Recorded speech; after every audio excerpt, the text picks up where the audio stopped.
U skladu sa strategijom održivosti, Raiffeisen banka posebno brine o mladima, koje podržava na različite načine.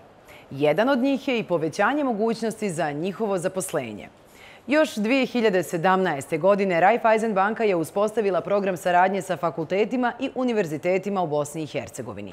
Studentima je omogućeno da kroz praksu steknu iskustvo koje im je kasnije predstavljalo prednost za zasnivanje radnog odnosa. Raiffeisen banka kontinuirano pomaže instituciji u čijem su fokusu najosjetljivije kategorije našeg društva, pa tako već godinama donira značajna sredstva za rad organizacija Srce za djecu koja boluju od raka, Sumero i SOS Dječja sela BiH. Osim finansijski, banka kroz volonterske aktivnosti uposlenika daje doprinos zajednici u kojoj posluje.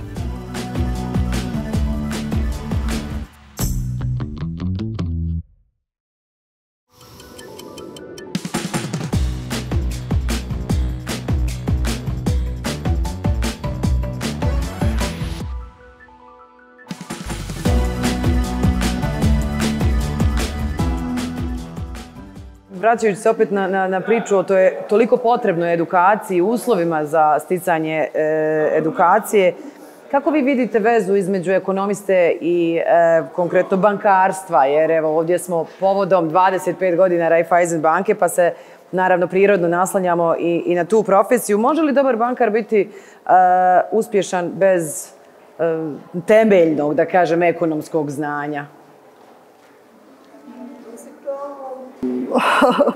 Ne može. Mislim, odgovor je odmah jasan.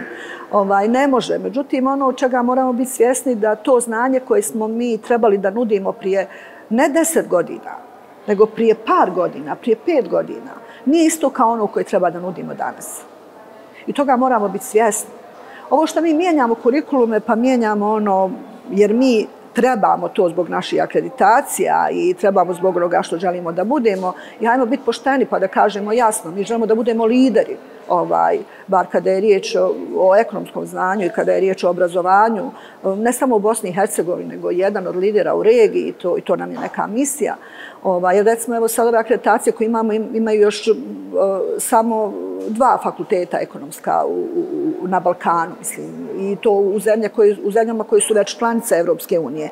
I to treba istaći. Ova sa treća koju nadam se da ćemo dobiti će nas izjednačiti nekako ili dovesti u rang, jednak rang sa njima.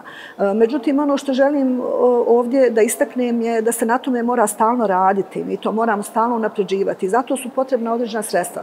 Kako mi to radimo? Mi to radimo preko projekata, što internacionalni, što nacionalni. Preko nacionalni puno manje, ali preko internacionalni puno više. I tako što uključujemo i naše studente, što uključujemo druge fakultete. Jer ono što je smisao danas, to je multidisciplinarnost. Ništa ne možete bez multidisciplinarnog pristupa. Znači, mi kao ekonomisti sad se povezujemo i evo radimo na jednom novom projektu i nadam se da od iduće godine zajednički ćemo raditi. Evo, to je neka misla sad da ja promovišem taj program sa Mašinskim fakultetom. Uključit ćemo i ovo što je bilo sa elektrotehničkima u nekom drugom projektu vezano za ono što se tiče održivog razvoja i što se tiče održive ekonomije. Znate, morate tu stalno da budete update i stalno da nudite posljednja zvanja. Mene uvijek zapara mi uši kada mi neko kaže pa znate to u nas nema. Meni je to tačno izazov da mora da bude. Djeca moraju znati šta treba, a lako ćemo mi stići taj gap. Nikad nisam za to i to je po meni jedini ispravan pristup i to je pristup koji generacije i dekana prije mene primjenjuju ovdje. Hajmo mi ovo unaprijed. Pa ćemo mi lako stizati taj gap koji je između. Jer je to jedini način da date studentima jednako znanje ili bar u maksimalno moguće jednako kao što je to u najnaprednijim zemljama svijeta. Možda mi ne možemo sve da pružimo, ali ono što je teoretski, što se trenutno zna i kako se to praktično radi negdje, to možemo. I to ćemo dokle god ekonomija i ove strukture koje ja znam i generacije koje dolaze zasigurno raditi. dekanesa Bašić, bilo mi je veliko zadovoljstvo razgovarati sa vama i vjerujem da ste mnogim našim gledaocima u ovom trenutku proširili upravo znanja o samom Ekonomskom fakultetu Univerziteta u Sarajevu. Vrlo ambiciozno, čini mi se, govorite o svemu onome što imate namjeru raditi kako bi Ekonomski fakultet ostao i dalje jedna od najpoželjnijih obrazovnih institucija ne samo u našoj zemlji i regiji. Možemo li u jednoj rečenici onda zaključiti i reći šta je to budućnost Ekonomskog fakulteta prema vama i na koji način će oni dalje oblikovati ekonomske misli upravo u Bosni i Hercegovini? Ja s ponosom mogu da istaknem da su svi naši studenti koji su otišli vani ili su otišli na neku razmjenu ili sa nama partnerima koji su, recimo, u Evropskoj uniji, pokazali se u većini slučajeva kao najbolji studenti i tamo, ne samo ovdje.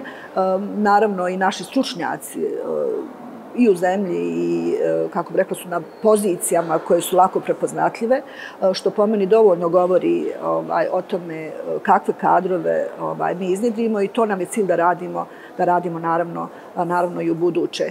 Ono što želim da istaknem da je cilj Ekonomskog fakulteta da budemo, kako se to kaže, triple crown, i mi aktivno radimo na tome i nadamo se da ćemo to uspjeti. To znači da imamo obe akreditacije i EQUIS i FFD kada je riječ o Evropskoj uniji, da zadržimo naravno ovu akreditaciju koju smo sad dobili na 6 godina WSEB-a, da imamo još neke akreditacije, neke su 2 u pitanju, pa evo da ih sad ne iznosim, ali šta one u stvari znači? One znači da mi imamo sistem koji nas vuče da idemo naprijed. I naravno sve naše i nastavnike, odnosno sve naše osoblje i naravno naše studente uče tehnikama koje su zadnje u svijetu. Makoliko to bilo, kako bih rekla, nama teško počesto i finansijski i na svaki drugi način da izdržimo, nije baš uvijek jednostavno. Nekad se bude ili ovi ili oni ili studenti ili nastavnici, ali nekako smo na sve to naučili jer kako bih vam rekla, nema većeg zadovoljstva. Bilo ko da je na ovoj poziciji, ja sam samo jedna u nizu, naravno, na toj poziciji ovog slučaja, u biti koji će doći poslije, ja se nadam, i svi ovi koji su bili prije mene, svi su utkali nekako u taj čilim, jedan dio priče koji nas je vodio naprijed i uvijek smo nekako nastojali da imali smo među nama vizionare koji su gledali naprijed puno dalje nego što je, hajmo reći, uobičajeno. I tako smo učili naše studente. I to je ono što bih ja željela da ostane. Da u stvari budemo ne samo prvi ovdje, nego da budemo prvi u regiji, a što je najbitnije, da našim studentima damo sve ono što je update od znanja i maksimalno od našeg znanja što mi možemo da ponudimo. Tako da ih pripremimo ne da budu odlični stručnjaci vani, nego da budu odlični stručnjaci u svojoj zemlji. Hvala vam puno. Dekanesa Meliha Bašić nas je ugostila ovdje u Raiffeisen klub Kutku Ekonomskog fakulteta Univerziteta u Sarajevu i hvala vam za ovaj divni razgovor i evo što ste sa nama povodom 25 godina rođendana Raiffeisen banke u Bosni i Hercegovini. Hvala vama i čestitke Raiffeisen banci da dočeka još puno rođendana. Kao uspješna ili jedna od najuspješnijih banaka u Bosni i Hercegovini i svijetu. Hvala vam lijepo. Hvala vama najljepša na razgovor. 25 godina dobar komšija. Raiffeisen banka.